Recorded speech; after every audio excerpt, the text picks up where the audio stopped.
everyone's doing well today. Um, I'm doing pretty good. Shall I just get right into it then? I think we just switched to where Angie's plays.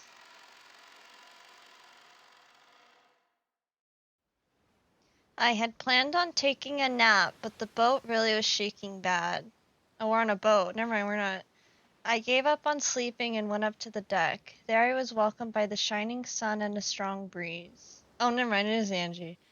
Amakusa had been doing some stretches on the deck. He must have a lot of time on his hands too. After all, it'll be several more hours before we reach Nijima.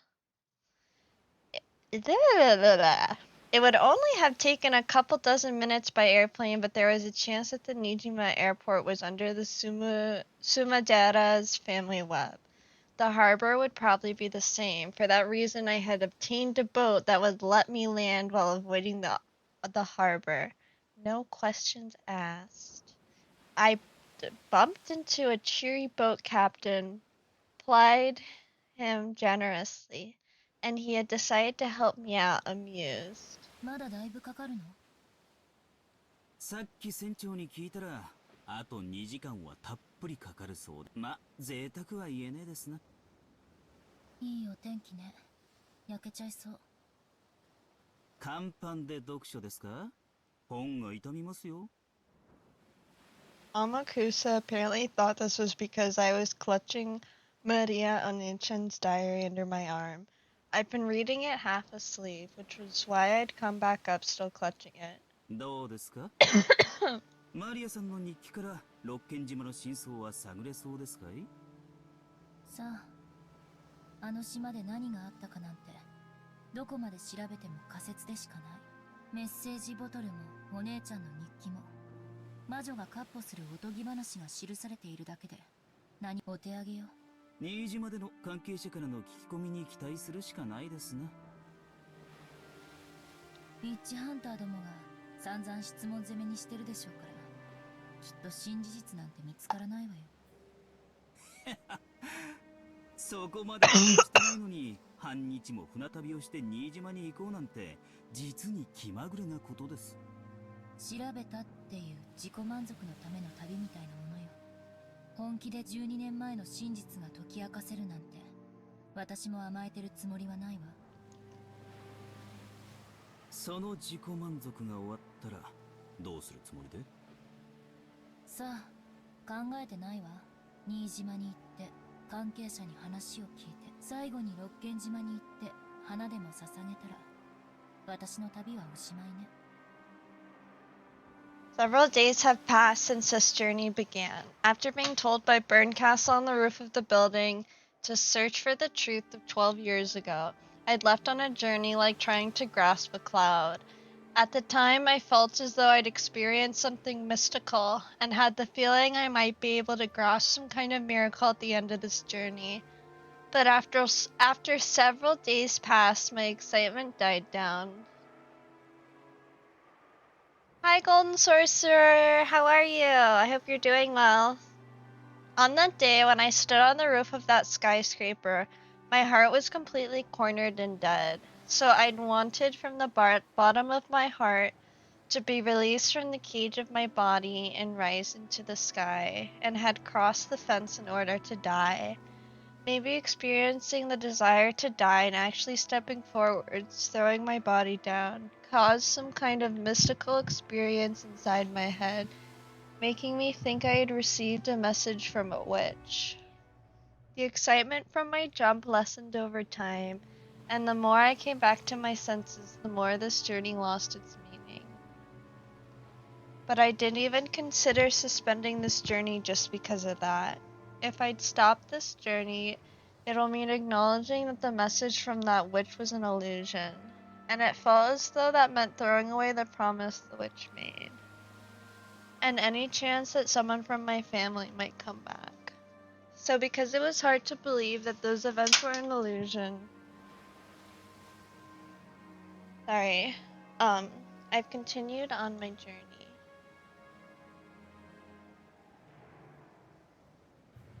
I was just turning off the air really quick. I don't seriously believe that this journey will change anything.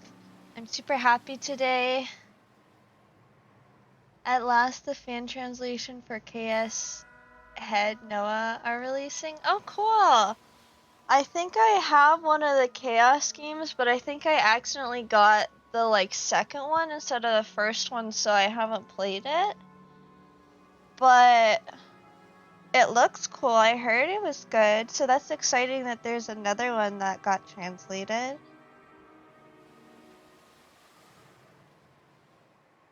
It's even up to me when to end this journey. It's up to me to choose where the final destination is. Oh, I'm doing good. Thank you for asking. Just chilling again. I was yesterday though, I really felt the alcohol afterwards. Like, I was not feeling too hot, but I feel much better today.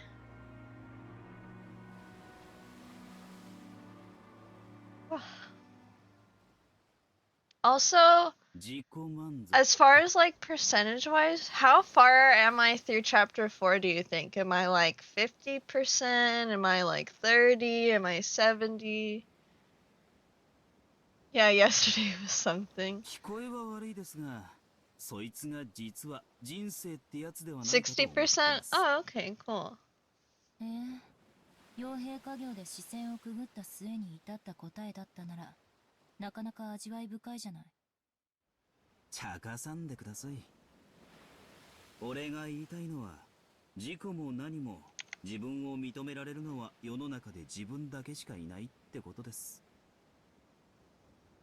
Amakusa continued stretching as he spoke, in an irritatingly fresh way. Hearing it told to me as though from a teacher made me instinctively want to resist, but what he was saying was extremely sensible. そうかもね。人は誰かに認められたくて努力をするわ。多くの場合、それは親ね。親に褒められたくて子供は努力を覚える。だから私は覚えなかったわけだけど。すんません。そういうつもりで言ったんじゃないです。俺が言いたいのは、自己満足大いに結構ってことなんです。誰に褒められたって、それを納得できなきゃ意味がない。逆を返しゃ、誰に褒められなくったって自分が納得できりゃそれでいいってことです。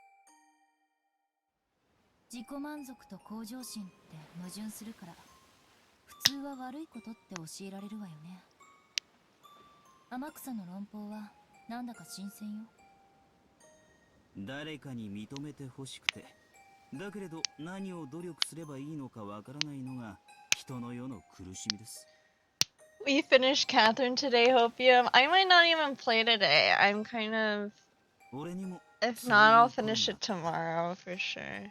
誰かに認められたくて、でも I'll have to see how I 何を feel. 認められればいいかわからなくて、そして何をどこまで努力すれば誰に認めてもらえるかわからなくて、随分と無茶苦茶をやってきたもんです。Yeah. それで天草が至った答えが自己満足だった。 After last time, I kind of need a small break from Catherine because I think I need to regenerate my brain juice to think about it and shit. Because last time was so rough. I mean, I had a good time, don't get me wrong. 俺がこれでいいと思った人生なら、それはとやかく言われてどうこうってもんじゃない。エンジェさんの人生もこの旅も同じです。エンジェさん以外の誰にもとやかく言う権利なんてない。旅の意味と成果はエンジェさんだけが決める。エンジェさんにとって有意義な旅になったなら、それで十分なんですよ。あんたってチャラけてる男だと思ってたけど、たまに変なこと言い出すのね。そういうことたまに言うとモテると思ってるでしょ。まさかまさか、そんなつもりで言ったんじゃありません。どうやらお一人になりたいようだ。俺は船長のところへ行っていますぜ。どうぞごゆっくり。Amakusa apparently decided I was in a bad mood, although I didn't feel that way myself. Or he might have finished a set of stretches and wanted to cool off in the shade. The sea winds were strong, but not enough to cool the rays of the sun. He disappeared. Only I remained. 自己満足こそが人生。 Mammon! Your girlfriend is here! I noticed that Mammon had suddenly appeared, her abundant hair fluttering over by the prow of the ship. 強欲な人生は確かに楽しいわ。でも、あなたと違って人間には寿命がある。永遠に強欲のままだったなら、人は死ぬ最後の瞬間にも欲があるということはつまり持っていないということ、満たされていないということ。自分が満たされていると思えないまま死ぬのは、だからきっと自己満足って必要なんだわ。なるほど。寿命ある存在にはそういう妥協点も必要ってことですか。私たちの主はやたらと寿命の長いお方ばかりだったんで。人間ってのは満たされるために生きてるのかしら。だとしたら無欲が一番人生に優しいことになる。なるほど。7つの大罪の一つが強欲になるのもな。お褒めに預かり光栄です。Apparently that counted as a compliment in Mammon's eyes. She turned and gave a graceful bow. She likes it. 人間は They 死 like の it 瞬間に満 today. 足であるために生きてるんですか。死の瞬間に何かが満たされていないのは。だとしたら人間は満足な死を迎えるためだけに生きて、より良い死のために生きてる。死ぬために生きてる。This kid's saying something pretty incredible. I see, as I'd expect from a demon snake. However, it might be the truth. Humans suffer because they aren't satisfied, and live only to find satisfaction. In other words, that might be the same as a desire to die satisfied. 言い返せないわ。人は満たされるために生きてる。そして満たされたまま死に。だからその満たされ方がわからないのはとても辛いこと。どうやれば満たされるんです？人間の人生は。認めてもらうことよ。お前は幸せだってね。誰が認めてもいいものでしたら私が認めてあげますよ。そうよ。そこなのよ。誰に認めてもらえばいいのかわからないのよ。その認めてくれる人を探すのが人生の旅なんですか。へえ。おかしな話ね。認めてもらおうと認めてもらわなかろうとにもかかわらず、認められれば満たされ、認められないからまるで青い鳥だわ。カゴの中にもう青い鳥はいるのに、それに気づけないからどこまでも探しに旅立たなければならない。何ですかそれ。人間の人生ってバカですね。そうね。天草は本当にいいことを言ったわ。我ただ樽を知るか。何のことわざか知らないけど味わい深いわ。つまるところ、誰かに認めてもらわなければ満ち足りないとは、究極の自己実現はまず自分を自分で認めることだったのよ。そりゃそうです。自分が満ち足りてるって自覚できるなら誰にも認めてもらう必要なんかないですから。 True. その小さなことに気づくだけで人間のくだらない人生の旅は簡単に終了ですね。残った時間を有意義に遊んで過ごせます。人間の人生ってバカバカしい。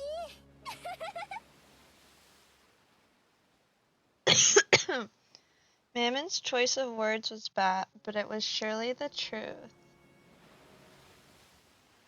And most of a human's life is a journey with the hopes that someone will acknowledge them, so that they can achieve a satisfied death.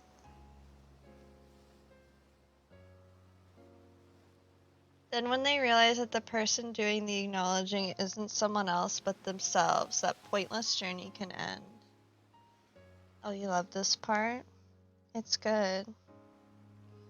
Humans who have ended that journey can probably spend the rest of their lives as they wish, with their heads held high. How noble, how praiseworthy would that be?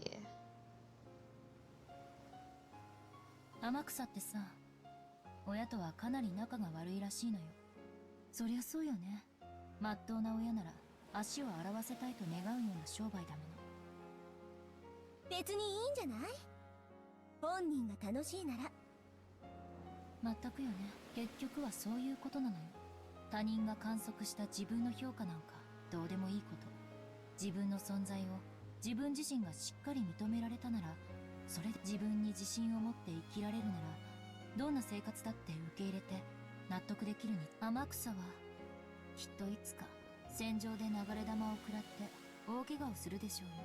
あるいは死ぬことさえあるかもしれない。でも天草はそれを理不尽とは思わないと思う。それも人生と。あいつはケラケラ笑ってるような。いい生き様じゃない。惚れるわ。自分で自分を認められない哀れ。生涯それを求めてさまよい、何も受け入れられず不平不満だけを口にし、哀れだわ。何の目的もなくだらだらと生きてる連中に比べ、やがてのたれ死にするかもしれないけれど、自分の人生に胸を張っている天草の方がよ。人生悟ったものの勝ちってことじゃない？少しでも早く悟れれば、その分有効に残りの人生が過ごせてお得よね。With Mammon's words, I finally accepted a certain fact. In the past, I've called this girl unusual, a little strange. However, that wasn't true. All she did was keep her head held high and finish that journey faster than anyone else. だからマリアお姉ちゃんはすごかったのかもしれない。彼女は小学校低学年になるかならないかという年齢のうちにそれに至ったのよ。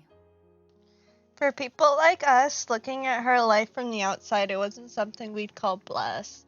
But even though days like that were engraved in her diary, they always finished up by saying it was a happy day. Even though the part of her mother that didn't love her daughter came and went, she believed that her mother loved her. The mother's love that didn't exist, she created herself, filling the world with love. Others might observe her as an unsatisfied, pitiful girl, but she herself acknowledged that she was satisfied, and so she was happy that way. It's easy to observe that something is It's easy to observe that as something pitiable and sad, pitiable. But to her, that was an outsider's opinion, so it didn't matter. Whether or not it was happy for her was the only important thing. It's just like how when people who live in the city point to the lifestyles of those in rural areas and mourn their inconvenience and feel sympathy for them, it's really none of their business. If those who live there are satisfied with what they have, that's more than enough.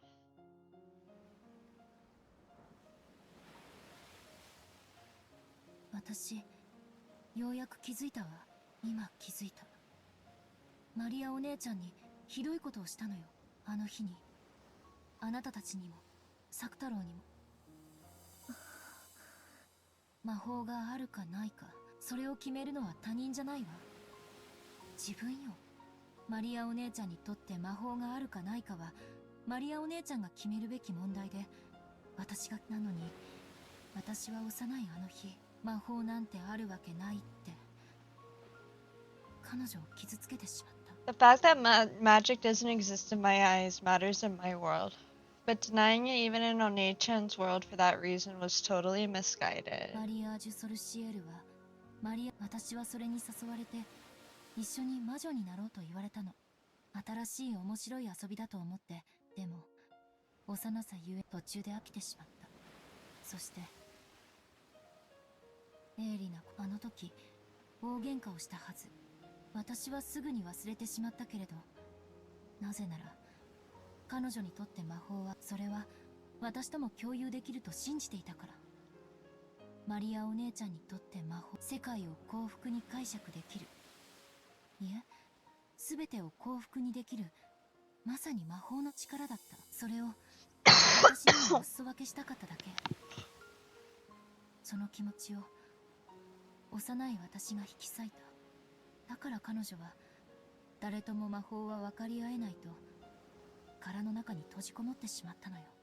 だとしたらマリア卿もやはり人生の旅は終わってない。自分に納得できてるなら園児様に否定されたくらいでへこむ必要なんてないわけだし。お姉ちゃんは幼かった。天草みたいな達観にはまだ至ってなかったのよ。はあ、だからマリアージュ・ソルシエルという魔女同盟がなぜ必要なのか。An alliance where each acknowledges the other is a witch. そうよ。それが確かマリアージュ・ソルシエルの取り決めの。同盟の魔女は互いを魔女と認め、それこそが魔女同盟の一番の、そして唯一の意味なのよ。Maria and Nei-chan wanted to share with me secret laws to make the world happy called magic, but I was young, and she was too. I hurt her with innocent cruelty. 私はあの日に言ったわ。あなたたちやサクタロン存在するわけがないって。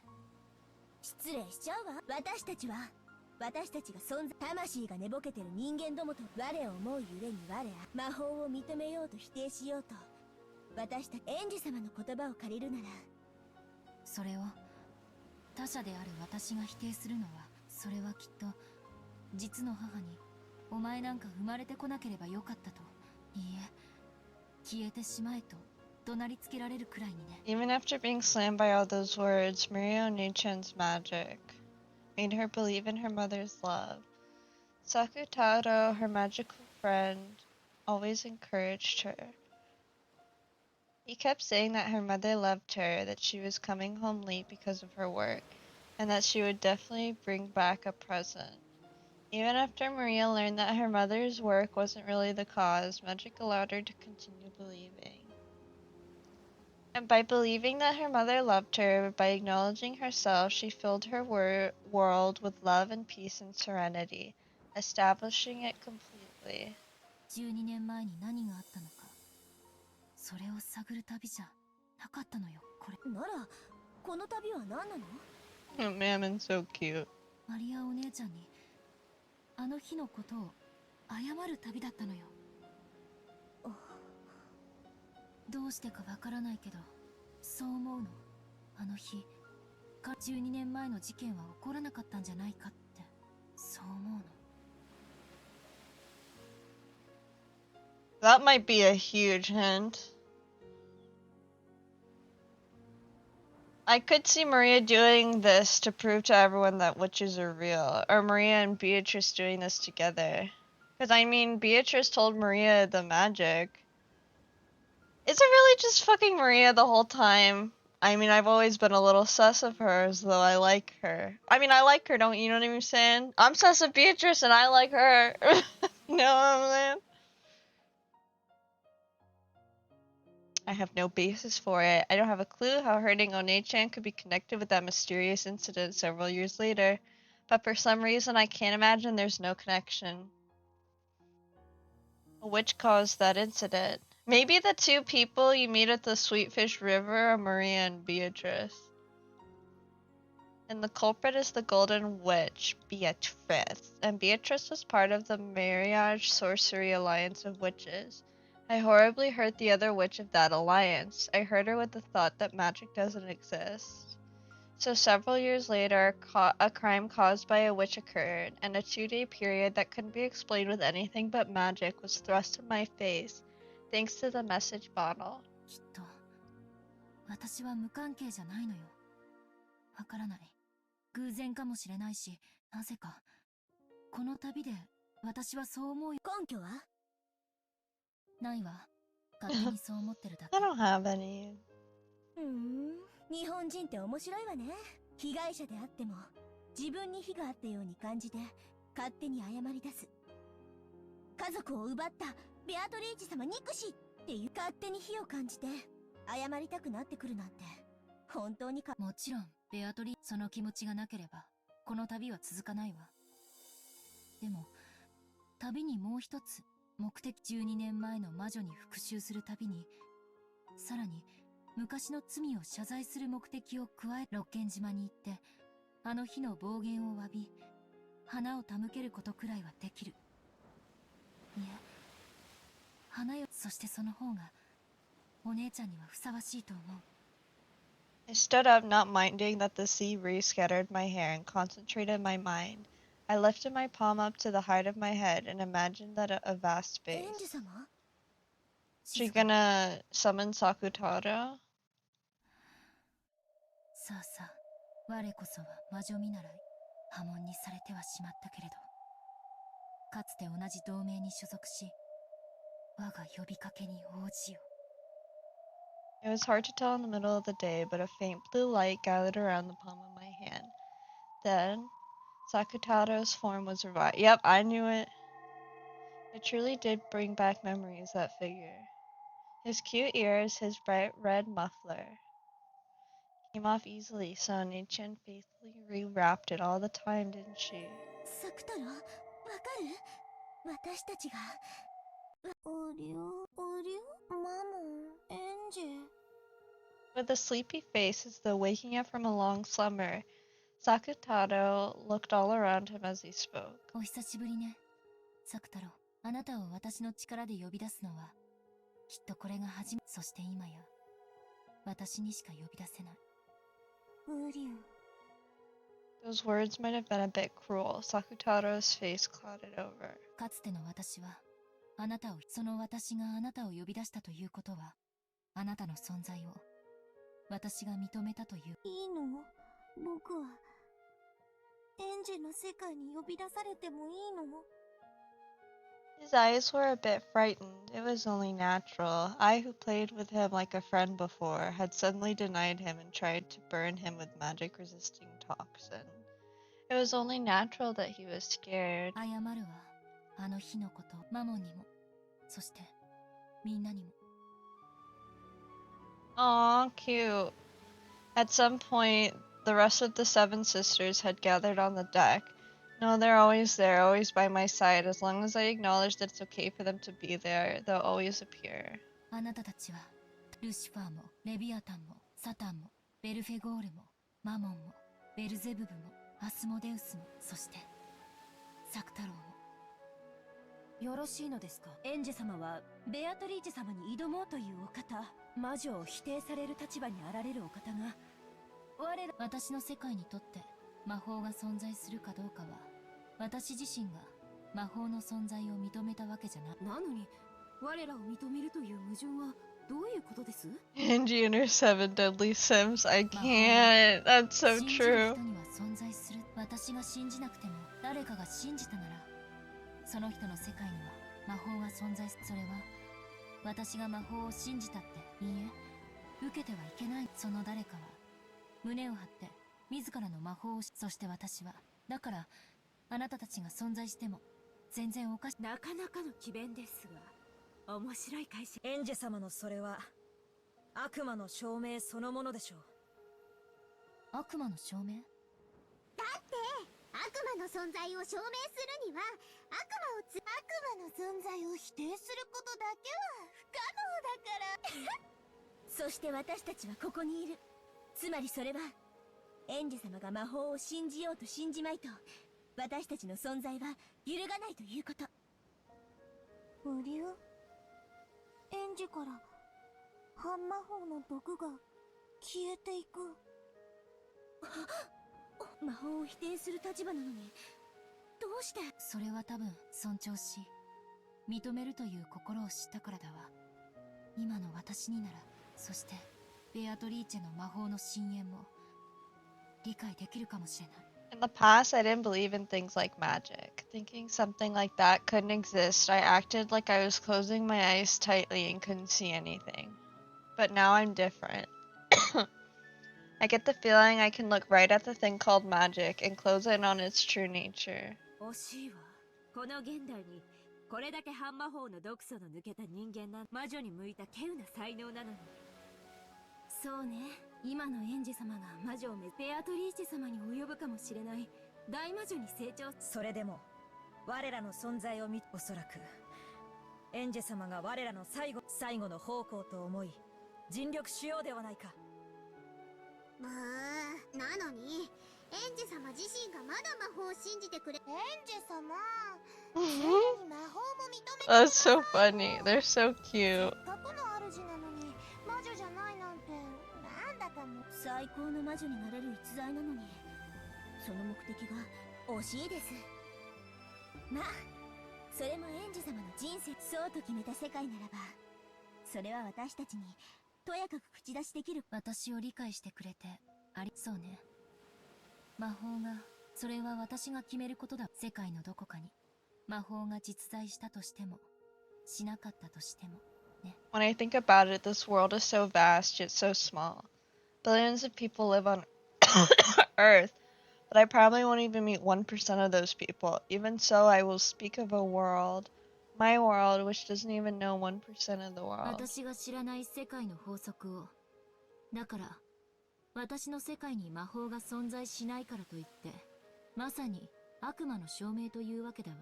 いえ、業に入りては業に従えというべきかしら。I can be confident in the world I know, so even that if it's denied by a complete stranger who doesn't know a thing about my world, that's nothing to worry about. And in the same way, I've got no right to deny a world I don't know, just because I don't know about it.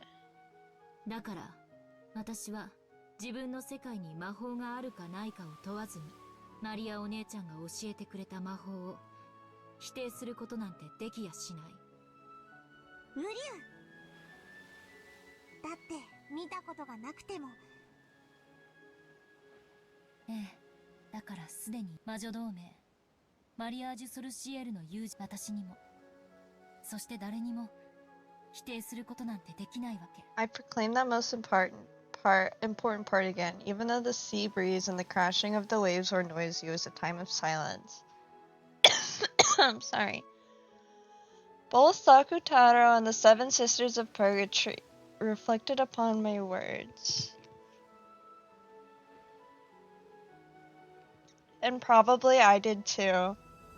Does magic exist? Do witches exist? Well, witches do exist, that's just a fact. People are witches in real life. While ignoring what the answer would be from my own world, I acknowledge their existence. See, there you go, they exist.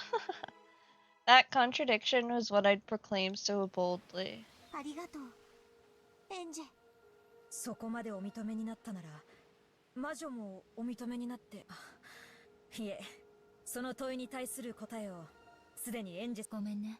魔女がこの世界のどこかにいるかもしれないことを。でも私の世界は揺るが。魔女も魔法も認め六軒島の真実は必ずでしょ。ええ、それが私の世界よ。仮に本当に魔女が存在したとしても私の世界では認めないわ。当の魔女にどれだけ言い寄られたとしてもね。エンジェ様のお立場は魔女を撃つこと、そしてそのお気持ちにいささかの揺らぎもないこと。我らはエンジェ様の家具煉獄の七姉妹、いつでもおそばにお役に立てる日が来るのをいつまでもお待ち申し上げております。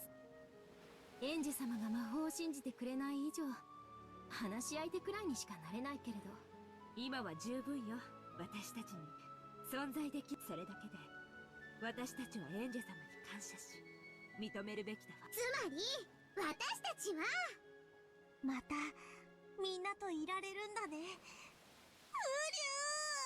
ゅう Aww. さくたろもふもふさせて。 When Sakutaro was overcome with emotion and tears came to his eyes, the seven sisters closed in and mobbed him. They were also celebrating a long missed reunion. If their existence is permitted, they're definitely capable of existing here. No, even if I don't permit it, they can exist because I acknowledge them. They showed their reunion's joy to me as well. As I watched over that scene, I reflected over what this journey of mine meant.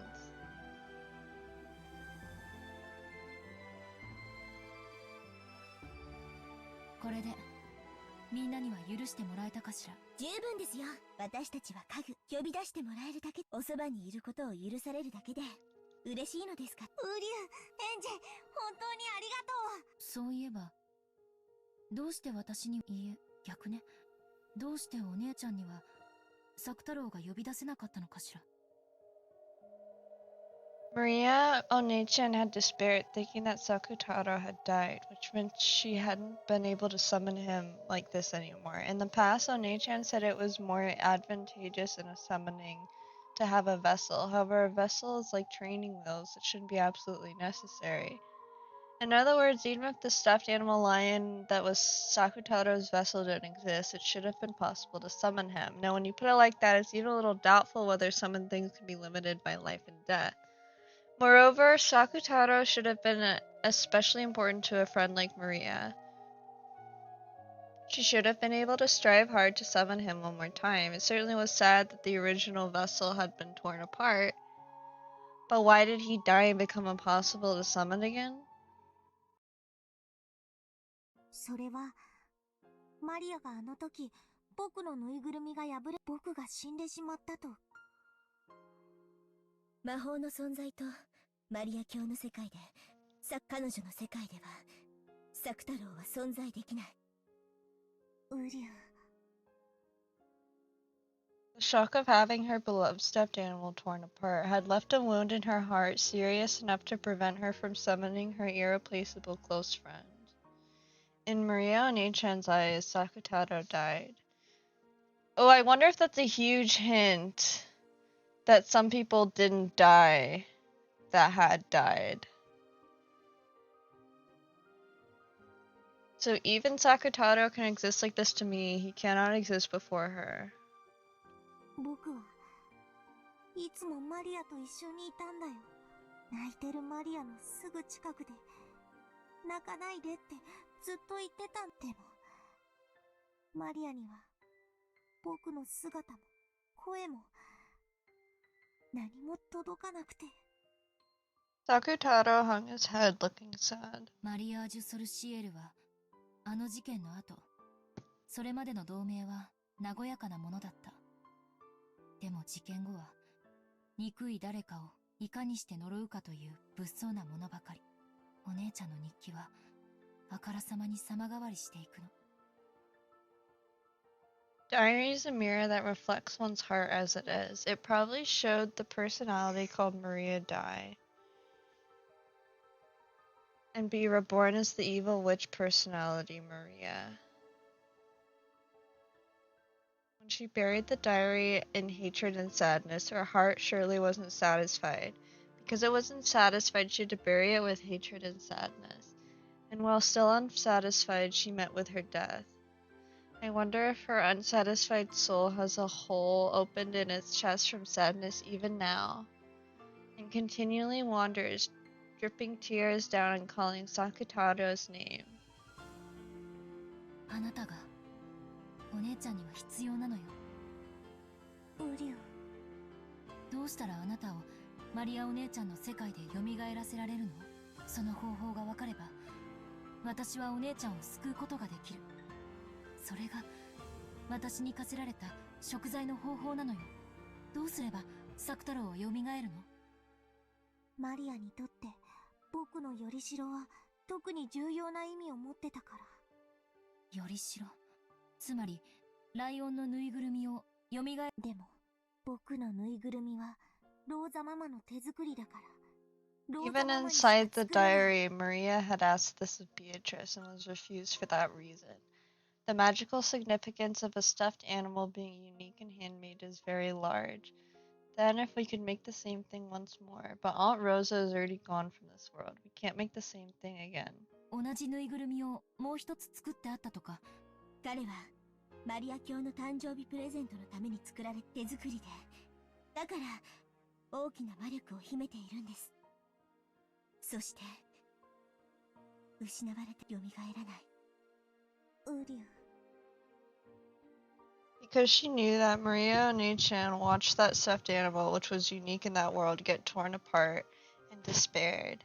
Because it was the only one of its kind in the world and she couldn't permit a compromise such as buying another one, she had despaired from the bottom of her heart. でも、よりしろなんかなくても、私がそれを認めているから、私のマリアお姉ちゃんが認めなくても、それは否定できない。そうよね。理屈ではそうですが、同じ理屈でマリア教にそれを認めさせることもまた困難かと思います。マリア、僕は死んでないよ。ここにいるのに。ウリュウ。きっと六軒島でマリアお姉ちゃんに私は再会できると思うの。そして私は何が何でもお姉ちゃんの中のあなたを蘇らせて再会させる。できるの？難しいでしょうね。魔女同盟に誘われた私が意味を理解できず拒絶してしまったのと、彼女もまたあなたの存在でもやるしかないわ。それが私にできる唯一。エンジ様、六軒島でそして何が起こるのか、あるいは何も起こらないのかもしれない。全ての始まりであるあの島こそがこの旅の終着点なのよ。私はあなたたちを連れて魔女の家具であるあなたたちの主として。 What if when Beatrice fell from the cliff with Rosa, she didn't actually die? And someone found her and nursed her back to health. 魔女の島へ、六軒島へ帰らなければならない。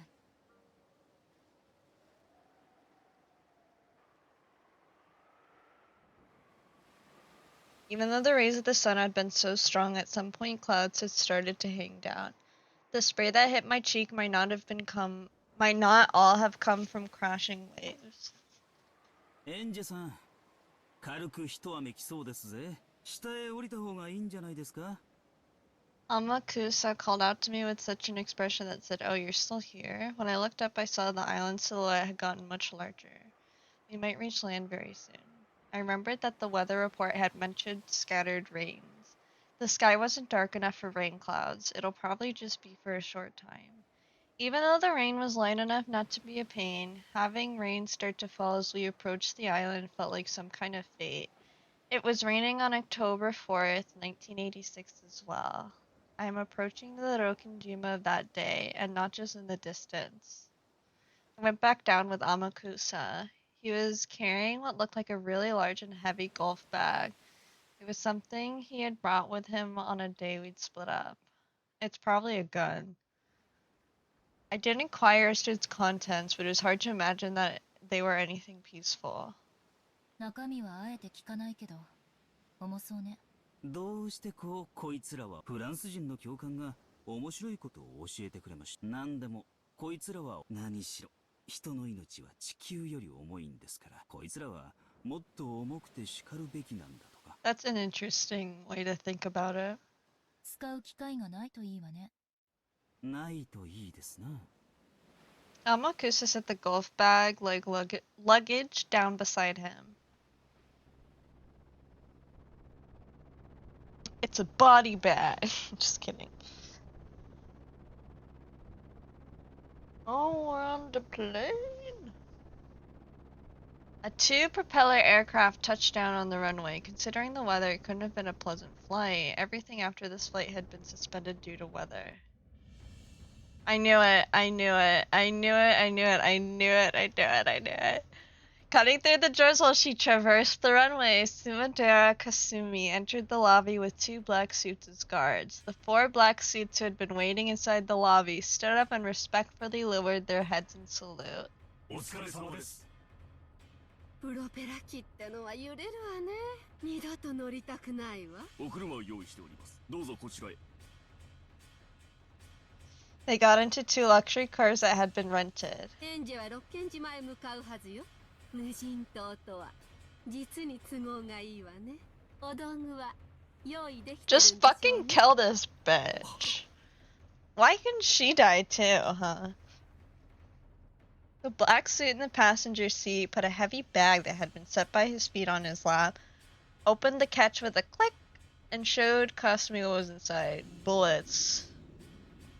There were several silver lumps carefully wrapped in aluminum foil. He peeled one open to show her. A black, blunt automatic pistol peeked its face out. This bitch is the most hated character in the community, for real. Yeah, she fucking sucks. Like, imagine being worse than Kraus and Kinzo. That's pretty hard to do. Like, even Kinzo is nice to Natsuhi. That's rough. Now, do I hate her as much as Goda and George? I'm sorry to say I don't. I don't feel the same visceral hate. It's not the same kind of visceral hatred, you know what I mean? Like, I do hate her, but it's not the same level.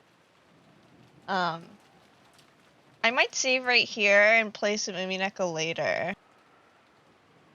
And then, it was already approaching... Oh, should I switch mics? Let me switch mics. Since I have the mic, I'm gonna switch it. Let me know if it gets... too weird. Okay, so I know I have to... Let me test. Hello, hello. Okay. So that's pretty loud. So you make sure this is up. Turn that down a little.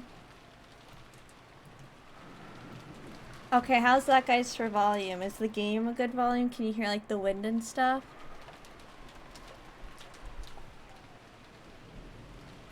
What do you guys think?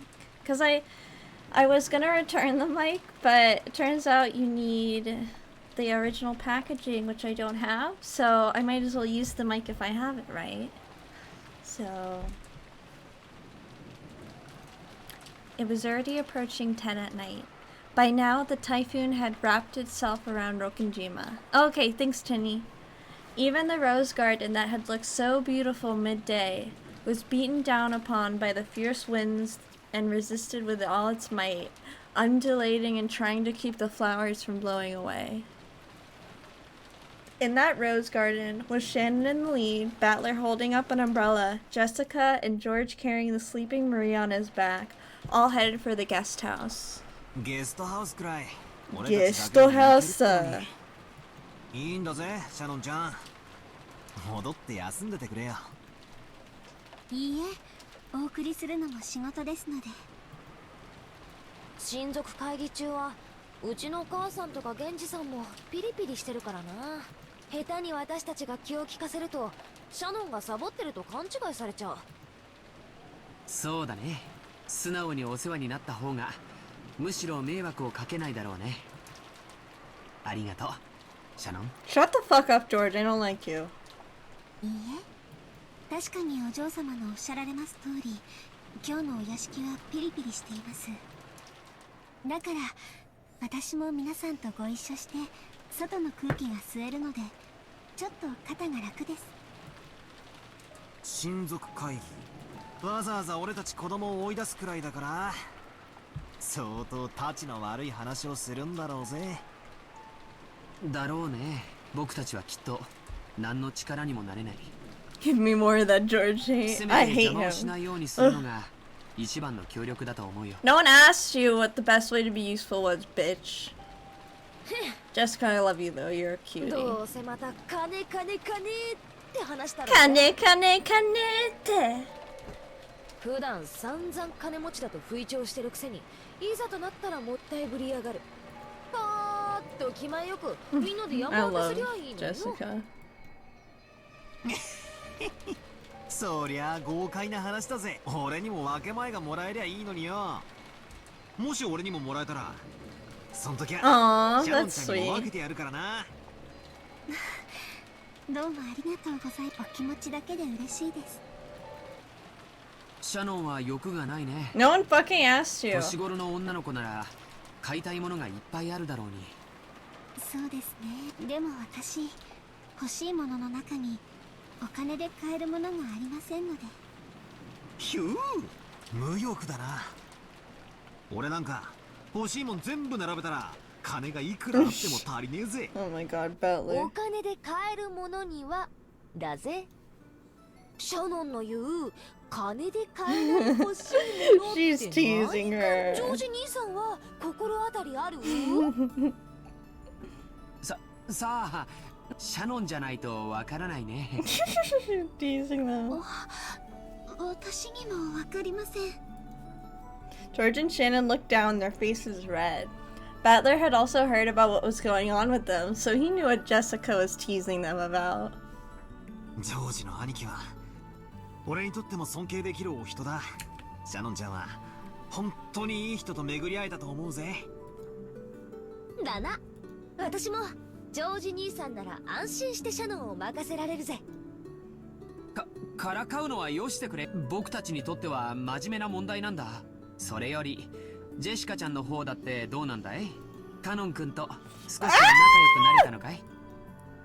I love it! Eee! お前 You need to kiss him already, Jessica! I need her and Cannon to be together so badly. Oh my god, I love them so much. 汚いぜ、ジョージ兄さん。そういう話の切り返 She's し方は so 汚いぜ。 cute. Look at her. Oh my god. This is I need more of this Umineko. As they had an animated discussion with ups and downs, the four kids headed for the guest house. The annual family conference was extremely important to the Ushihiromiya family, and this year seemed like it was going to be especially important. Apparently, the family head Kinzo was personally going to be making a very serious announcement, and everyone other than the adults had been strictly ordered to leave. Battler hadn't attended the family conference in 6 years, so he didn't really notice. But according to Jessica, there seemed to be a very tense atmosphere tonight. Completely different from a normal year. Common sense made it clear that Kinzo, whose remaining life was short, was going to make some big announcement about the succession of the headship and the distribution of his fortune. しかし驚いたな。まさか本当にじい様が登場するとは。 Oh yeah, he thinks he's dead. なるほど。これが魔女の反撃というわけね。I totally forgot about this part because it's been so long. 金蔵というジョーカーはもう少し伏せていたかったところだが、そろそろ切るのが頃合い。 Wait, I want to use my emotes. Did she say Kinzo? Kinzo? 切り札は切るためにある。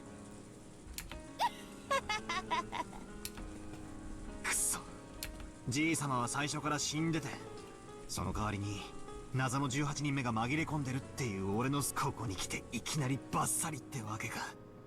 いつかはそなたが金蔵を疑いに来ることは読めておったわ。さあさあ、これでそなたの推理は再びゼロに戻った。金蔵は最初から死んでいて、その代わりにわらわが18人目として紛れ込んでいたという推理はこれでパーだ。だがくじけねえぞ。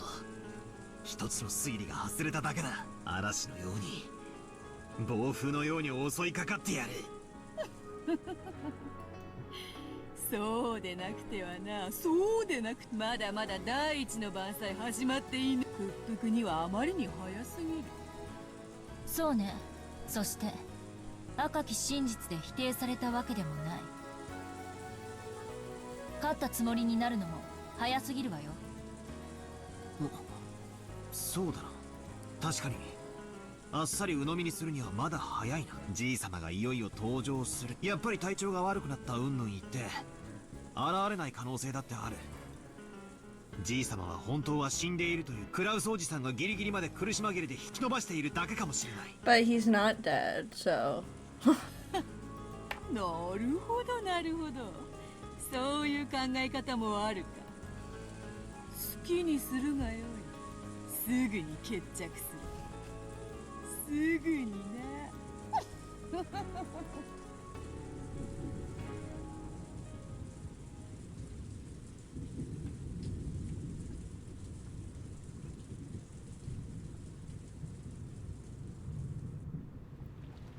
All of the relatives and Nanjo could be seen in the dining hall. Nanjo sat alone, quietly watching the wind and rain outside. Kraus sat down on the seat of his own rank with Natsuhi standing motionlessly at his side.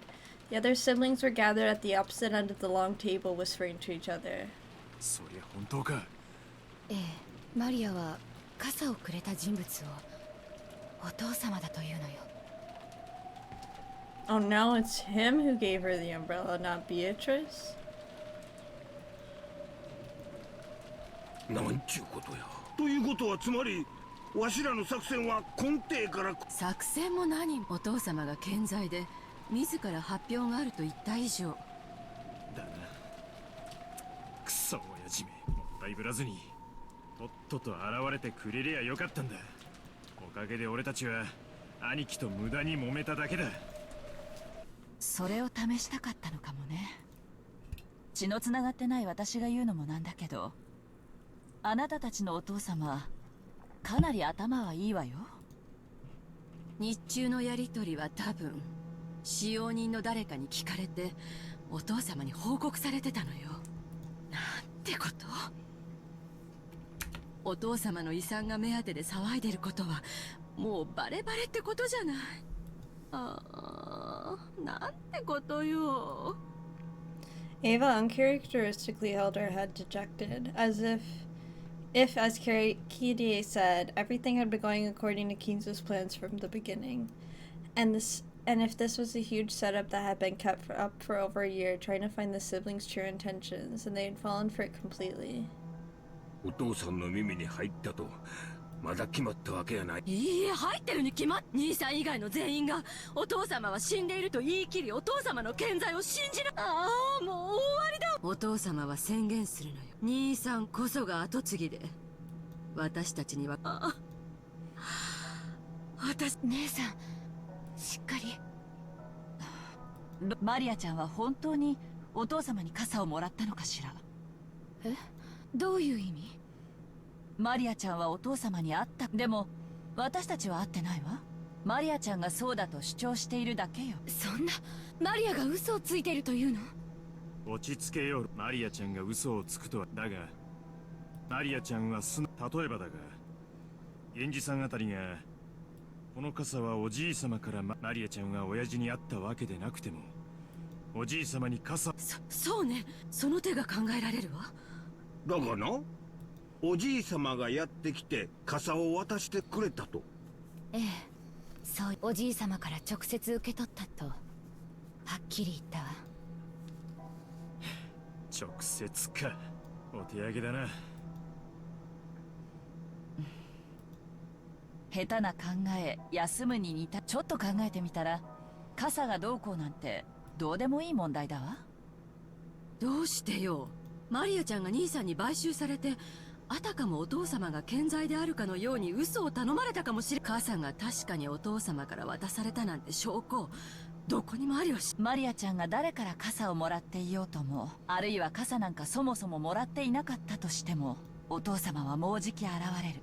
現れたお父様の前に傘の問題なんて全くつまり傘の問題が取り沙汰されるのはそうでない場合。そうでない場合ってのは何のこと？そうか、キリエさんが言いたいのはこういうことや。お父さんもうまた難癖をつけて結局そうよね。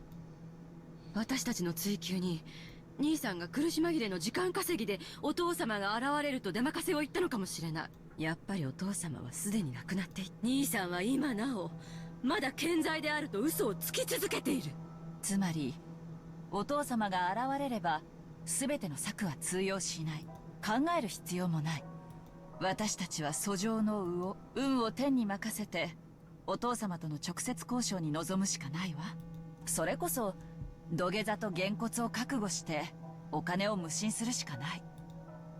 でも逆にお父様が現れなければ私たちの当初の作戦は何も揺るがない。なるほど。つまりどっちに転ぼうとも今さらあたふたする必要は何もないってことね。お父様が現れれば本来の親族会議が行われるだけ。現れなければ私たちは引き続きクラウス兄さんを追求すればいいだけの。お父さんの機嫌が急に悪くなるみたいなクラウスさんの言い逃れを決して許さんようにせんと。どうやら私たちが本当に検討する。兄さんがどんな策を弄してこの場をごまかそうとしてくるかよ。往生際の悪さは私が一番よく知っているわ。お父様がお元気なら私たちは土下座してお金を無心し、クラウス兄さんの茶番だったなら私たちは醜い兄弟喧嘩を再開し、今年も素敵な親族会議になりそうね。だな。もうじき22時だな。兄貴に催促してみるか。 Rudolph and the rest looked at Kraus. He was sitting down firmly and looked like he was awaiting Kinzo's arrival with an air of composure. They couldn't tell if he was really composed or if he was scheming about how to tie together his lie. あなた。落ち着きなさい。もう今さらジタバタしても源氏さんに任せよう。もうじき10時ですね。 That was the time that had been set for tonight's family conference to open, and it was the time that the Ushirovia family had needed to appear. What do you think? Is he alive? Oh, I think he's alive for sure. Right then they heard the sound of footsteps approaching from the hall. They were multiple sets. Natsuhi raised her head, relieved. He might be dead now, but I think earlier he was alive. Like, I don't think Kraus is hiding that he's dead. I don't think Kraus and Natsuhi would do that. But because of the sound of a knock, her expression was filled with disappointment, because Kinzo probably wouldn't have knocked. 失礼いたします。戸締まりの見回りが終わりました。It was Goda and Kumasawa. Unlike the powerful Goda, he's not powerful. It was rare for Kumasawa with her old body to be forced to work this late. Of course, Kraus also seemed to know that. ご苦労だった。こんな時間まで申し訳ないね、熊沢さん。いいえ、こう見えてもまだまだ夜更かしは得意でございますの。熊沢についてだけは立ち会いを外させても良いのでは。さすがに体に応えるでしょう。使用人も全員揃えろとの命令。逆らえん。 Tonight's family conference was clearly different from normal. On a normal year, no one was allowed to attend except family members. To have the servants present for such a thing was unthinkable. But this year was different. All the servants were told to attend. Of course, they were not allowed to talk. They were there as observers. Just when the world was happening that needed to be observed by 5 servants. Even Kraus didn't know. 徹夜はこう見えても強いんですよ。旦那様もサバをもりもり食べれば夜ももっとたくましくなれますよ。なるほど。まだまだお元気でおられる。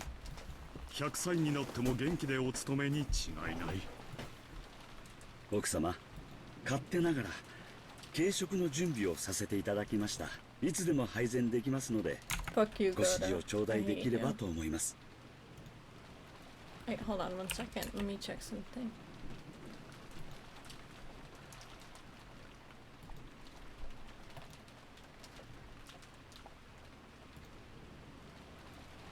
Okay, sorry about that. ありがとう。やはりあなたは気が利く。他の皆さんにコーヒーのおかわりを勧めてください。かしこまりました。After nodding, Goda took the pot towards the relatives gathered at the other end of the table. As he did, more footsteps approached from the hallway. It was a single set, and it was light. Even before the knock, they could imagine who it was. 失礼いたします。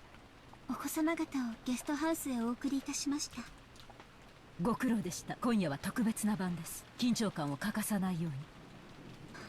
かしこまりました、奥様。Genji had gone with Cannon to meet Kinzo. There was still no sign of their return.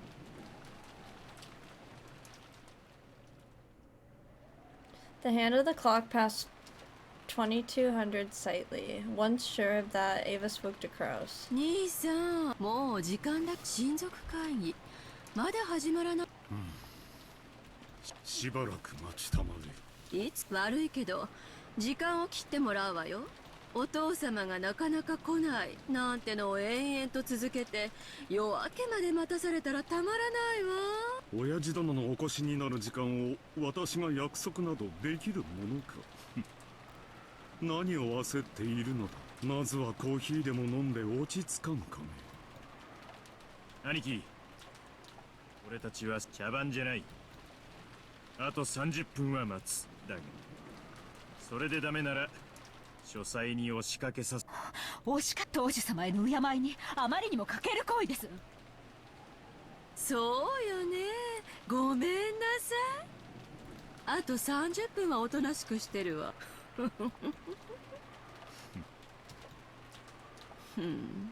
30分後にも同じ笑いが浮かべられるか楽しみだわ。親父殿が死んでいると。それを今さら議論する気はないわ。お父様がここにやってくればいいだけの話。兄さんを言いまかす必要なんて何もないもの。後宮家当主は正当なる人間へ、正当なるお前が何の策を浪したところで、もちろん私もな。何をわけのわかんない。今まで散々自分こそが次期当主だと言お前の言葉をそのまま返そう。それを今さら議論する気。親父殿がやってきて自らのお前を言いまかす必要だったか。Kraus casually turned Ava words back on her. Of course, that added oil to Ava's anger, but it didn't ignite, because in that instant the sound of a very large knock rang out.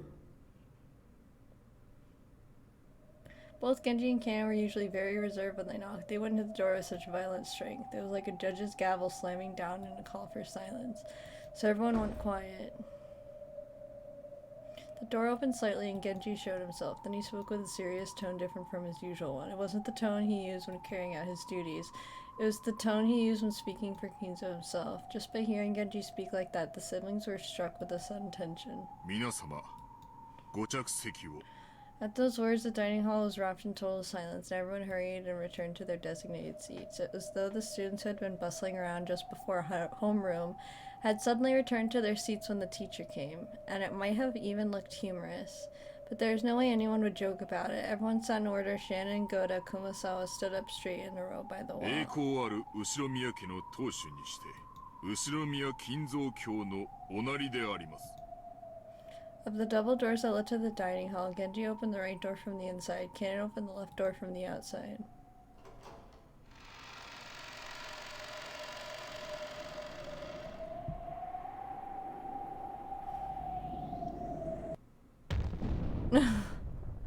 And welcomed by a respectful bow from those two, majestically fluttering his cape, Kinzo appeared. Kinzo's gait had a dignified weight to it, and it was hard to believe that he reportedly been at the end of his life. Yeah, I knew he was alive. This is no surprise to me. Genji pulled back Kinzo's seat and motioned for him to sit. But Kinzo stayed standing, signaling with his chin for Genji to move back.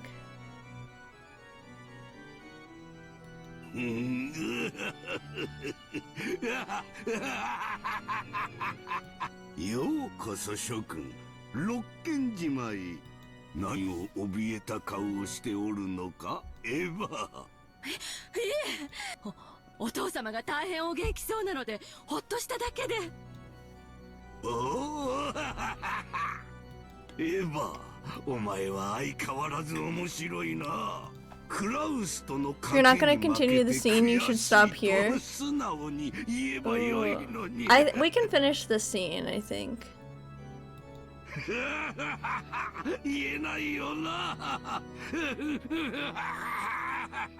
Ava realized that their conversation during the day indeed had been linked to Kinzo, and she hung her head, turning red. But thank you, Golden Sorcerer, I appreciate it.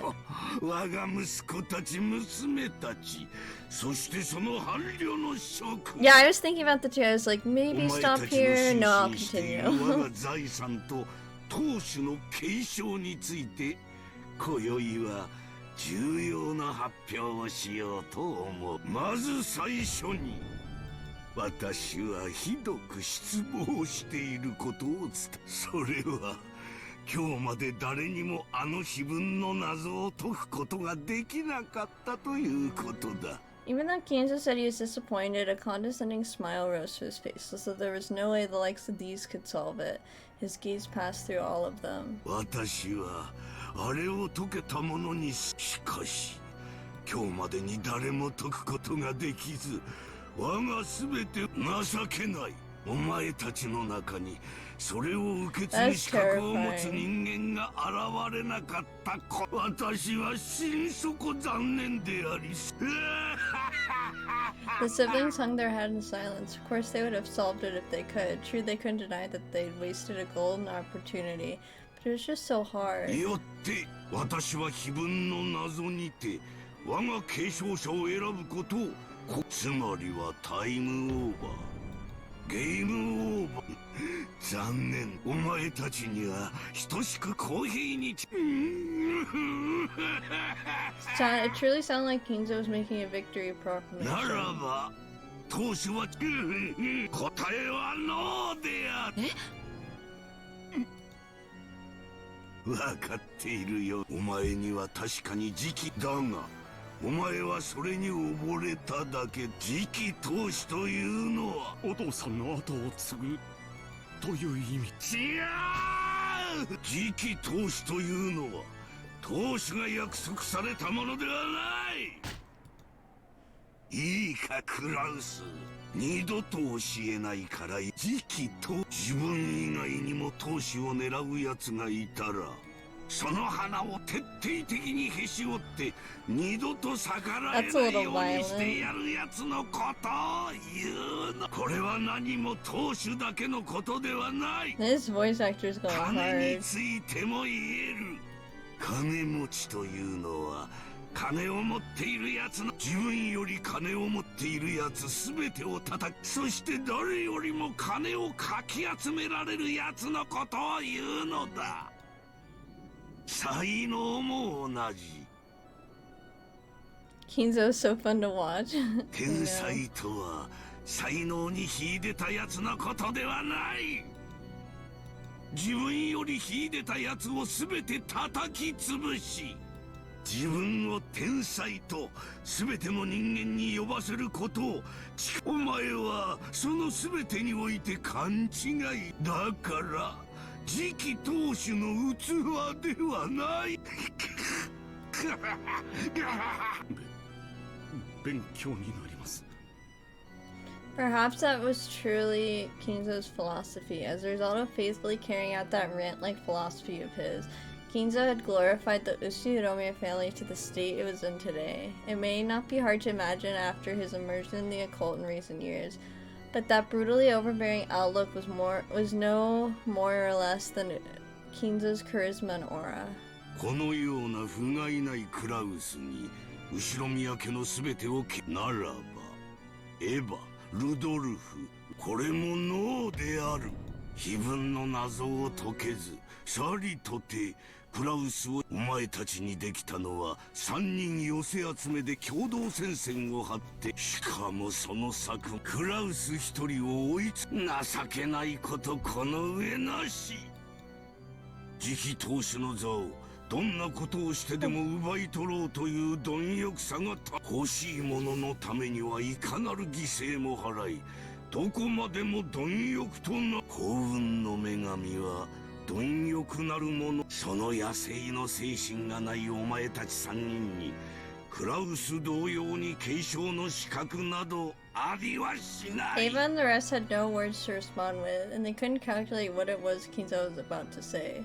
Was Kinzo actually planning to proclaim that no one would succeed the headship? If so, that would work to Ava, Rosa, and Rudolph's advantage.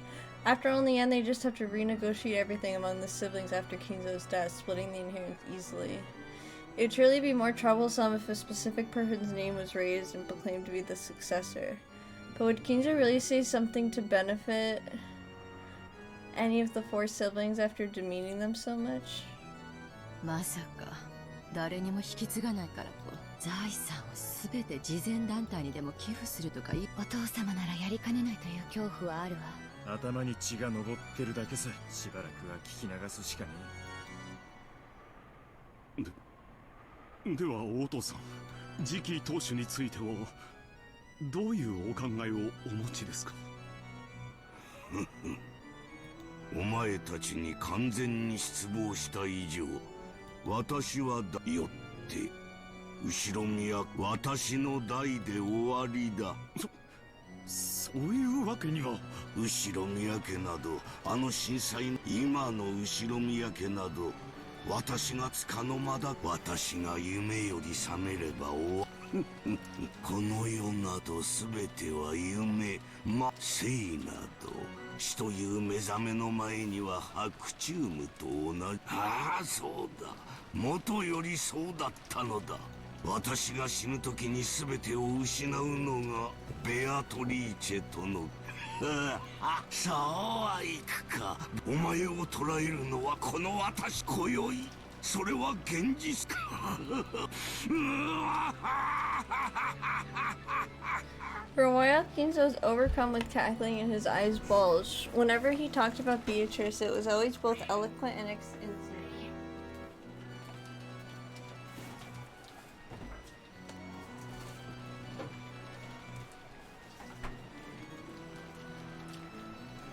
Sorry, I was just grabbing a drink really quick.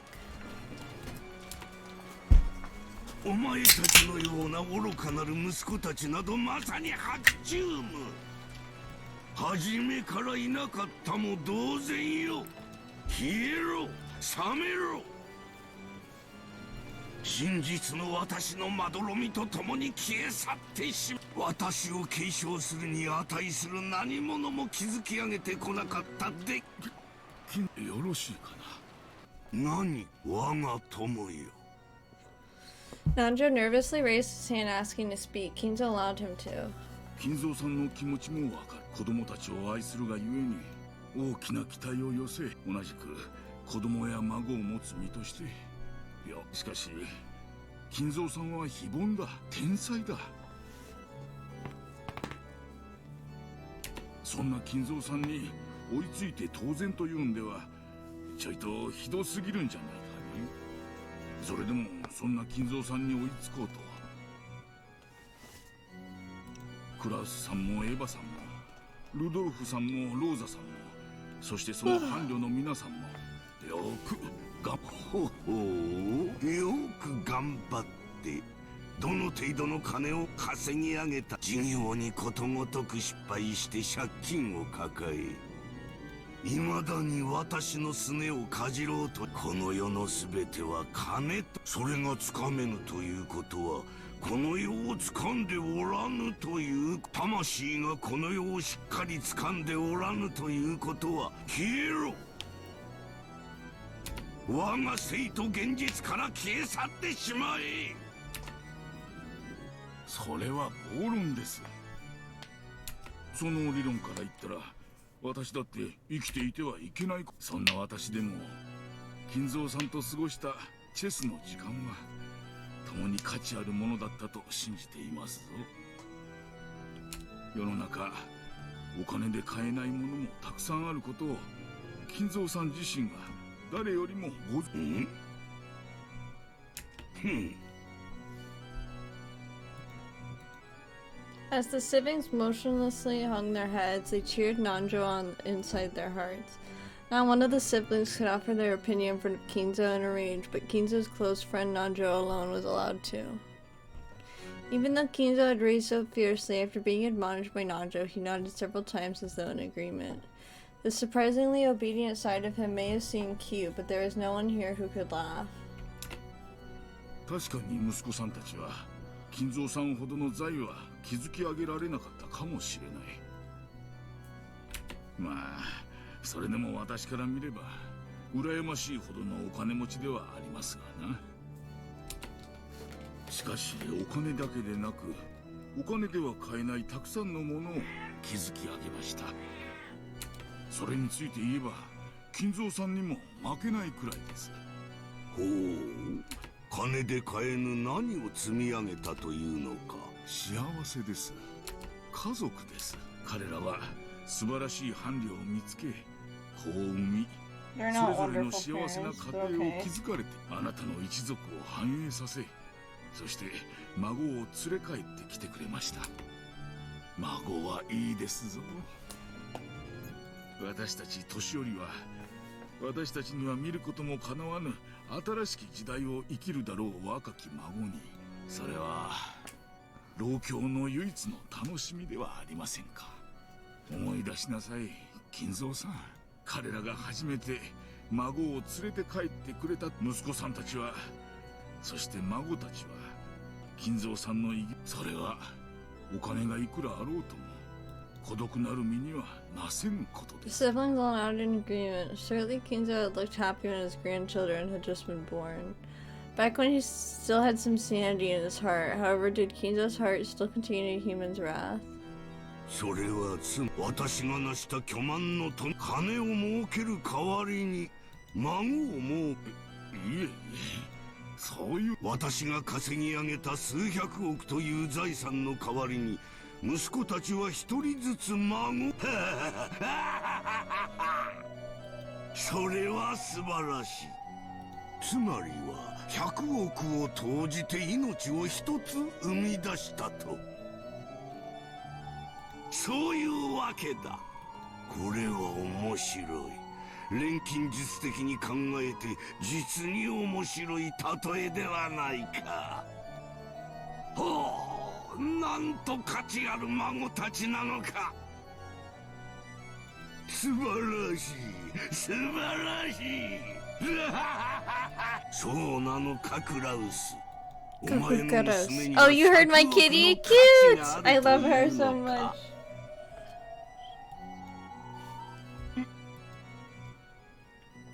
Kraus couldn't answer instantly. It wasn't that he didn't have a confidence in his daughter. It was because he didn't have a clue what Kinzo was trying to test him with in this question. But when Natsuki was pressed for an answer, she responded, breaking Kraus's silence with an answer of her own interpretation. ジェシカは100億のお金を積まれても手放せない、その意味においてお金では数えられない価値がある。ほう、100億の価値がある。ほうほう。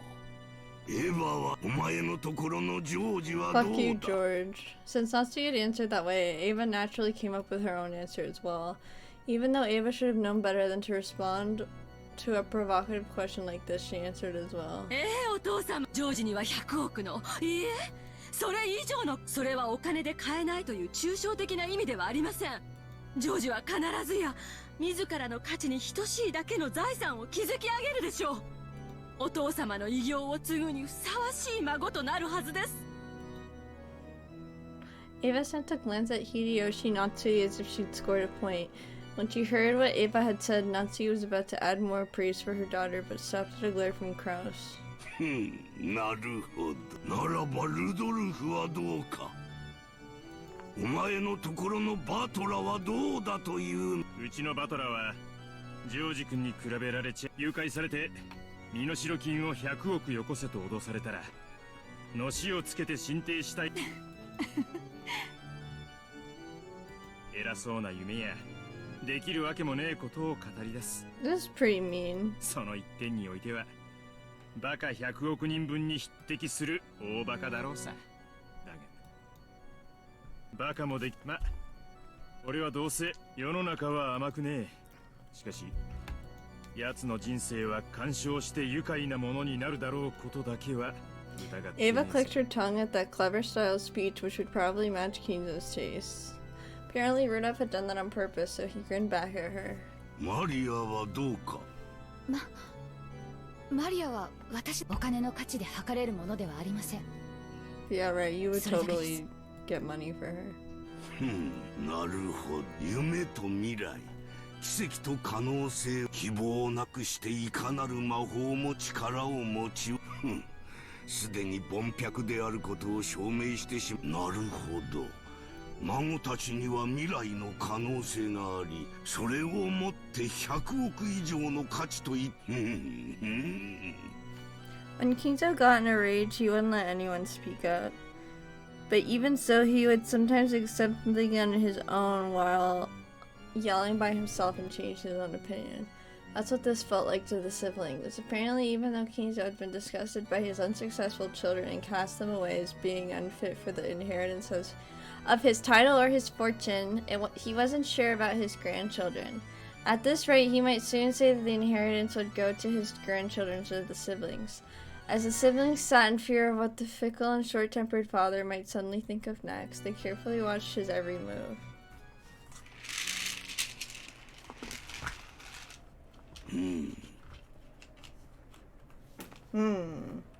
考えを少し改めよ。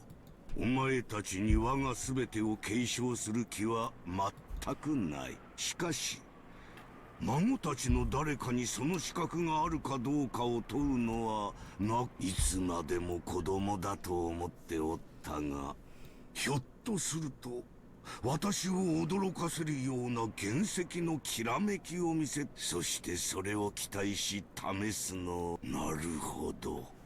我が余生最後の道楽としても捨てがたい。はあ、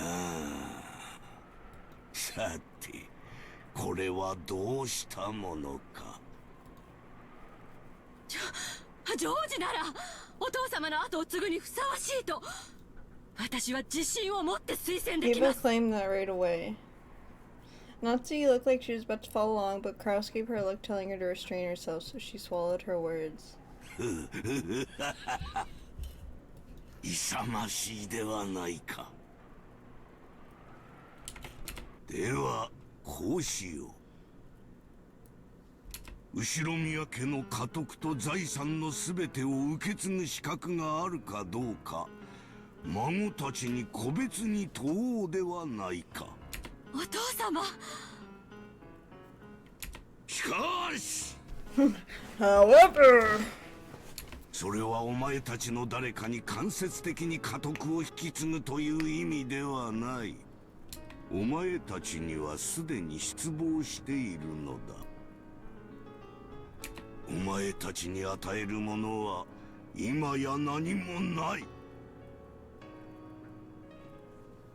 何もな。私が問うのは孫たちだ。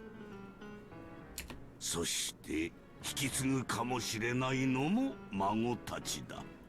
それを決して勘違いするな。お父さんの判断に従います。同じくだ。親父の決定に従うぜ。なあ、姉貴。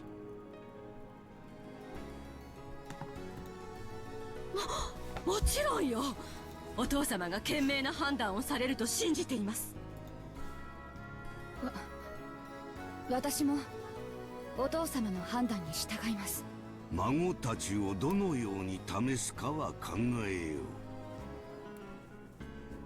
そしてそれはお前たちには今さら関係のない話だ。当主継承とお前たちはもはや何の関係もないのだから。だからこの場ではお前たちに関係のあるもう一つの話をしようではないか。もう一つの話と。うん。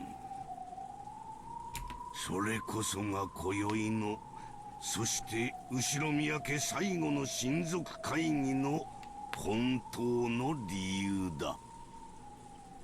理由だ。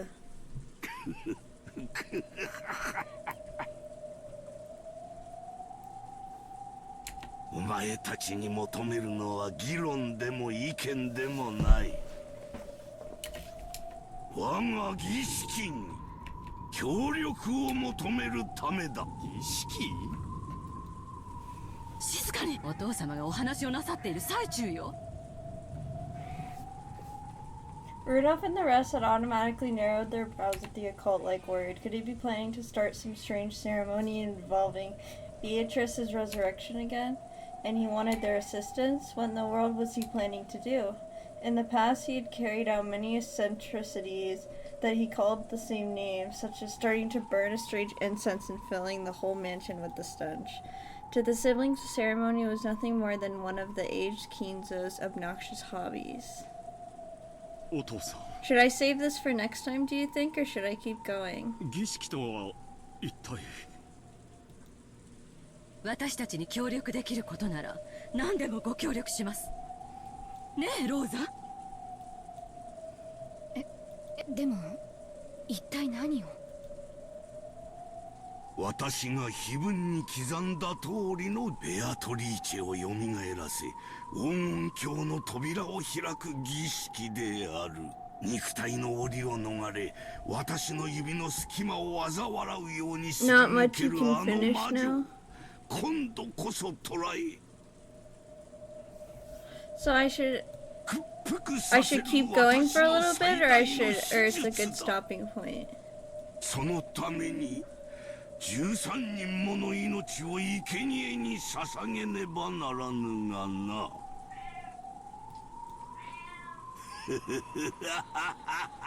Yeah, keep going. Okay. 13人もの生贄は容易には集まらん。しかし今宵は親族会議。 It's like 10 more minutes. Oh, okay. Thank you. これだけの大人数が六軒島に集ま、この儀式が行えるのは今日を置いて他にないのだ。 Taken literally, it sounded like he was telling them to become human sacrifices for his dark ceremony and die.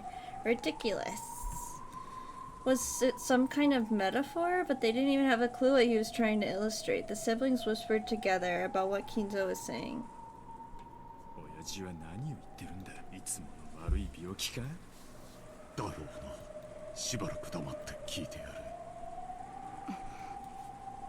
ごめんなさいお父さん、どういう意味でおっしゃられているのか分かりかねます。何が私は至極ベアトリーチェを蘇らせる儀式のためにこの島にいる人間か何の価値もないお前たちも我が儀式の生贄としてなら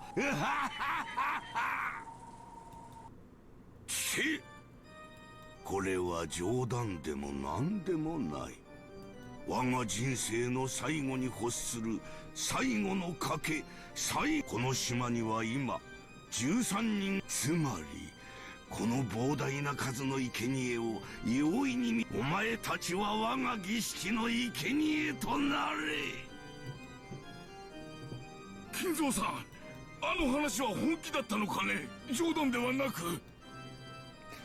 Unusually for him, Nanjo's face changed color as he stood up and shouted. It seemed this wasn't the first time Nanjo had heard all this dark talk about 13 sacrifices. すまんな我が友よ。あれは冗談でも何でもない。我が生涯を賭して最後に挑む儀式でありゲームなのだ。そう。これはお前たちにとって我が財産を得てしまう13人の生贄から逃れ見事生き残り今更ながら私をこの儀式を止めてみせるか。この2つしかない。 For now, everyone wasn't just whispering, but chatting and muttering away. Even the siblings had noticed that Kinzo was beginning to act abnormally. お父さん、少しお疲れなのでは、源氏さん。お父さんは少し酒を。いいえ、親方様はご明晰であらせられます。悪いけど親父、何を言い出すのかさっぱりだぜ。親父が愛する魔女を蘇らせるために親父の趣味なんだ。だがそいつに巻き込まれて生贄にされるのはまっぴらごめんだぜ。ルドルフ、お父様の話に口を挟む気？何言ってんだ兄貴。こんな物騒な話にはいそうですかでうなずけるわけねえだろ。 Was the ceremony Kinzo had mentioned literally something disturbing? Or was it some kind of test to choose the successor? It seemed that Rudolph had taken it literally, but apparently Ava still believed it was something like a test or examination to find the successor. But Kinzo responded with a clear smile. さて、異議も意見も何にも必要はない。4人の不出来なる息子たちがいたという私の夢が覚め、お前たちにとってこれより目の前で起こることはまさに夢、幻、あるいはこの世のものと思えぬ理解に及ぶ。しかしそれこそお前たちという出来の悪き浅い夢は、さあもうゲームはこれだけいては誰から命を。さらばだ、出来の悪き息子。そして生涯でただ一度、そしていでよ、ペンドラゴンの記念兵たちよ。 What the hell's about to happen? When Kinzo raised his arms high like an opera singer and yelled as though towards a packed audience, the air shattered like glass and the outlines of 3 people who supposedly hadn't been invited to this island appeared. Oh, it's me! It's me! シエスタ410ここに。Oh, another one! シエスタ WO ここにであります。 She's so pretty. 3 girls with strange forms suddenly appeared behind Kinzo. Bunny! Where from? When? Who? Who are they? The humans were thrown off balance, their minds went blank, because they spent all that time thinking they lost their last chance to survive. お前たちには6人の標的は自由だ。攻撃開始。自由射撃了解であります。良き標的に感謝。かっこ自由射撃開始。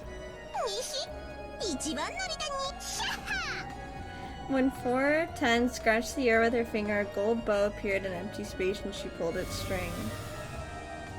The golden arrow that had been readied there was fired off without any hesitation, flew around the room leaving haphazard gold curves everywhere, and chose Natsuhi from among those sitting at the table at the family conference, pulverizing the left half of her face. Flesh and deep red blood scattered around, leaving massive red splatter marks on the relatives' faces and the pure white tablecloth. Silence fell. Despite the massive number of deep red spots left on the tablecloth, no one could understand why Natsuhi's head was half smashed, nor why she was hanging her head as though dozing while sitting. And they watched on in silence. Those sitting on Natsuhi's right-hand side were silent for a relatively long time. But those sitting to her left were not, because the people sitting on that side had been shown how her head had been smashed open like a watermelon or a pomegranate, and could even see inside her. まずは夏日か。最後次。WO 射撃。 After scratching the empty air in the same way and readying her bow, Zero fired as well, or double O. After it flew around at high speeds like the golden arrow 410 had released. I want to call her 420. Drawing a convoluted curve in the same manner, it smashed half of Rudolph's head in the same way as he looked at Natsuhi in shock, killing him instantly. This time, everyone managed to avoid freezing up mentally. They realized that a fearsome murder had started playing out right in front of them, just as Kinzo had said. They realized that Kinzo would probably kill even more. Shrill screams burst out. Even so, they didn't know what to do, so they could only keep screaming and flapping their wide open mouths like goldfish.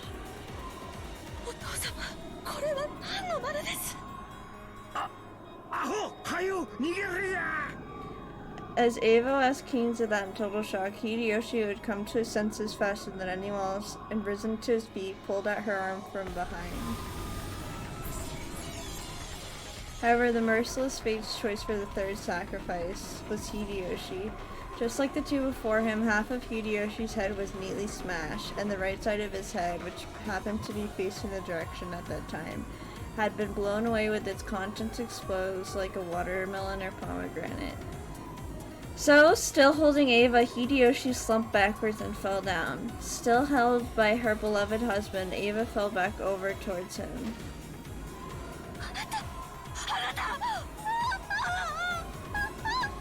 Eva screamed. It was only natural. The face she had been looking for had been half lost. And the crushed skull, the mashed brains, and the crushed jaw all laid bare. 45着弾命中見事だ。続けて残りは3人であるぞ。お父さん、これは何の真似です。 When Kraus stood up forcefully and was about to rush Kinzo, 00 blocked him. With her slender-looking body, she held back Kraus with just the palm of her right hand. He still tried to resist and attack Kinzo, so 00 lifted Kraus by the nape of his neck and twisted it into his Adam apple with her thumb. It seemed to be very painful, and Kraus was overcome with agony. After the killing stop you can save, I feel like you are tired. Yeah, I am a little tired.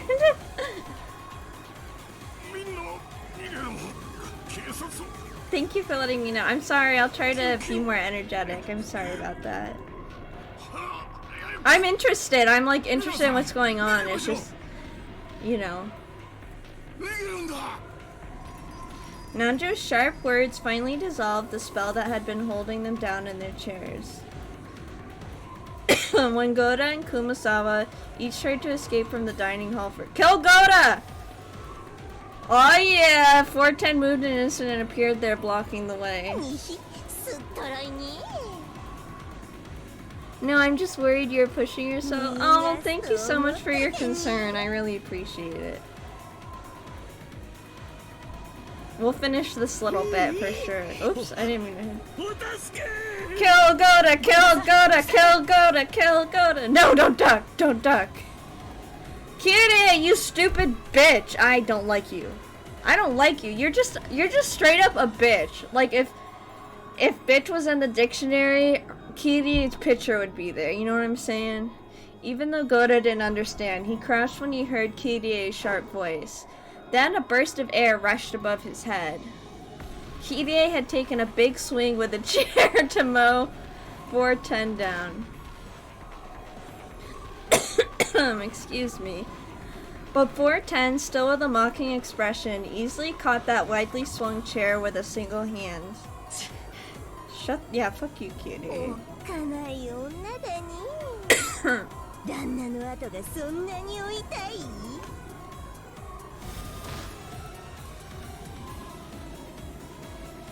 From the cuff of her arm where she had caught the chair, something like a shining gold snake appeared. Wrapped itself around the chair and burst open. It was a fearsome power like a vice. When Kiryu realized that being in front of her, which looked like a girl, was actually something that surpassed human knowledge and that a human could not even begin to oppose, her head was filled with a fierce alarm bell that welled up from deep inside her. Genji, Shannon, Cannon, all the servants permitted to wear the one-winged eagle continued to stand calmly at attention by the wall, even with a scene like this before their eyes, making them look very bizarre and eerie. For an instant, Kiryu thought that they'd managed to stay calm because they were with the enemy, and had been given a guarantee that they wouldn't be killed. But as soon as she thought that, the sight of Genji's face was blown away before her eyes. 45着弾命中。ほほう源氏め安らかに眠れ我が愛しき魔女復活の重要なる Half of Genji's expression that remains was as indifferent as ever. He tilted, fell over, sent a blood-red splatter across the floor. Genji-sama. 僕たちなんて所詮は魔女の駒なんだ。所詮 Cannon, just go be with Jessica already. From the meek and frustrated. No, resigned expressions on Shannon and Cannon's faces. One couldn't sense any naive hopes that they'd be resurrected. That's right. Kinzo was in the truest sense carrying out these murders at random. In the truest sense, he was killing like it was a game to see who could be saved and who would be killed.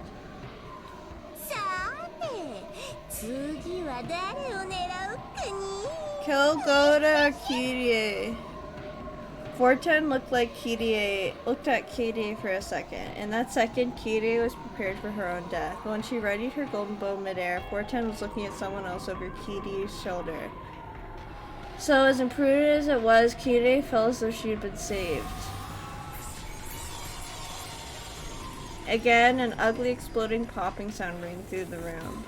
Who was it this time? When Kiryu turned to face the direction of the sound, she saw blood gushing like a fountain and Ava lying on her husband's chest. Of course, her face had been half smashed, just like her husband's. 410 had mercilessly targeted Ava as she clung to her husband's corpse, sobbing.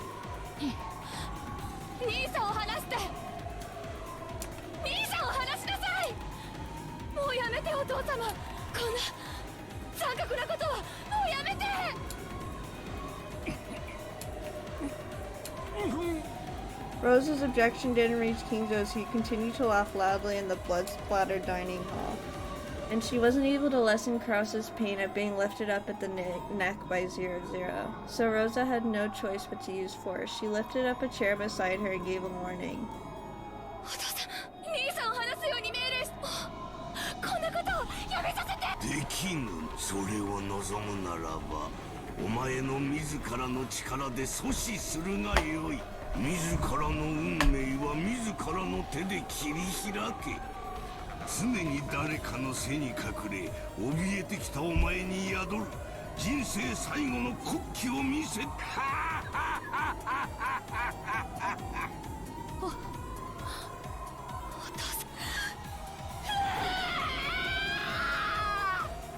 The chair that Rosa had lifted up swung down at the father who had resigned as a symbol of terror for her entire life. It was the greatest and final act of bravery and self-control in Rosa's life. What Kinzo had said might have been true. If she had grasped that courage much sooner, her life might have become more free, unrestrained by anyone else. Then there was a bursting sound. The sound of Rosa's chair fiercely hitting Kinzo. Could not have been this. With the chair still lifted up, she nearly lost half of her head and slumped over.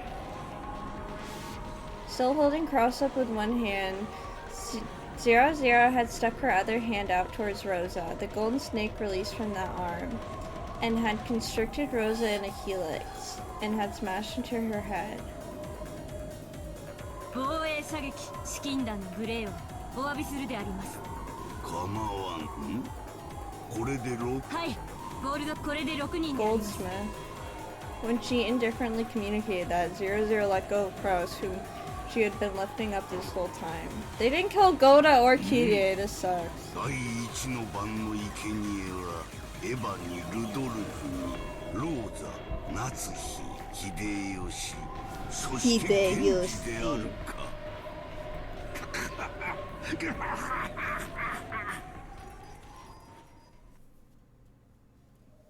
It was a massacre that happened in an instant. The interior of the dining hall had been dirtied by blood splatter, and the 6 unlucky victims lay with their heads brutally exposed. Kinzo translates to Goldsmith. Oh, really? I didn't know that. In a way that was fitting for that abnormal space, Kinzo's abnormal laugh alone echoed out.